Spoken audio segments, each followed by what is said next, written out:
KTN Maharashtra न्यूजमध्ये आपले हार्दिक स्वागत। आपण पाहत आहात केटीएन महाराष्ट्र न्यूज। काही ठळक बातम्या।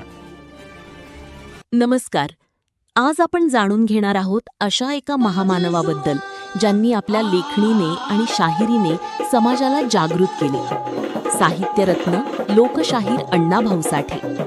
नाव तुकाराम भाऊराव साठे। जन्म 1 ऑगस्ट 1920, वाटेगाव, सांगली। संघर्ष। केवळ 1.5 दिवस शाळेत गेलेले अण्णाभाऊ पुढे महान साहित्यिक बनले। प्रतिकूल परिस्थितीत त्यांनी मुंबईत हमाली आणि गिरणी कामगार म्हणून काम केले। त्यांनी 35 कादंबऱ्या, कथासंग्रह आणि अनेक पोवाडे लिहिले। त्यांची फकीरा ही कादंबरी अत्यंत गाजली, जिला राज्य सरकारचा पुरस्कार मिळाला।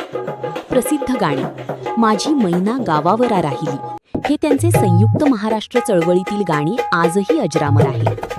अण्णाभाऊंनी लाल बावटा कलापथकाच्या माध्यमातून समाज प्रबोधन केले। त्यांनी दलित, कामगार आणि उपेक्षितांच्या प्रश्नांना वाचा फोडली। ही पृथ्वी शेषनागाच्या मस्तकावर तरलेली नसून श्रमिकांच्या तळहातावर उभी आहे, हा त्यांचा विचार आजही प्रेरणादायी आहे।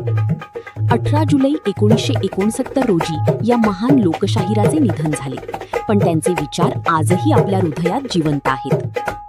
आज आपण अशा एका महामानवाचा प्रवास पाहणार आहोत ज्यांनी आपल्या लेखणीने आणि डफावरच्या थापेने उभ्या महाराष्ट्राला जागे केले। ज्यांनी ठणकावून सांगितले की ही पृथ्वी शेषनागाच्या मस्तकावर तरलेली नसून श्रमिकांच्या तळहातावर उभी आहे। ते म्हणजे साहित्यरत्न लोकशाहीर अण्णाभाऊ साठे। 1 ऑगस्ट 1920 रोजी सांगली जिल्ह्यातील वाटेगाव येथे अण्णांचा जन्म झाला। गरिबी आणि जातीयतेमुळे त्यांना शिक्षण घेता आले नाही। केवळ 1.5 दिवस शाळेत गेलेला हा माणूस पुढे जगप्रसिद्ध साहित्यिक झाला, हा एक मोठा चमत्कारच आहे। पोटाची खळगी भरण्यासाठी अण्णा मुंबईत आले। तिथे त्यांनी हमाली केली, गिरणीत काम केले। कामगारांचे कष्ट त्यांनी जवळून अनुभवले आणि त्यांच्या या अनुभवातूनच खऱ्या साहित्याचा जन्म झाला। अण्णाभाऊंनी 35 कादंबऱ्या, अनेक कथासंग्रह आणि लोकनाट्य लिहिली। त्यांची फकीरा ही कादंबरी मराठी साहित्यातील एक अनमोल रत्न आहे।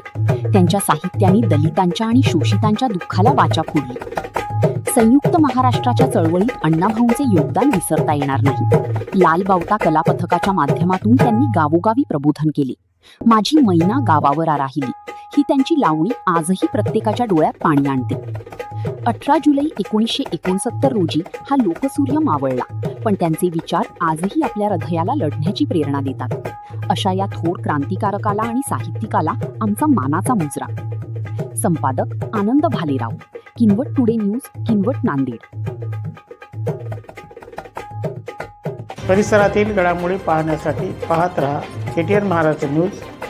चॅनल सबस्क्राईब करा, लाईक करा, पुढील ग्रुपवर शेअर करा।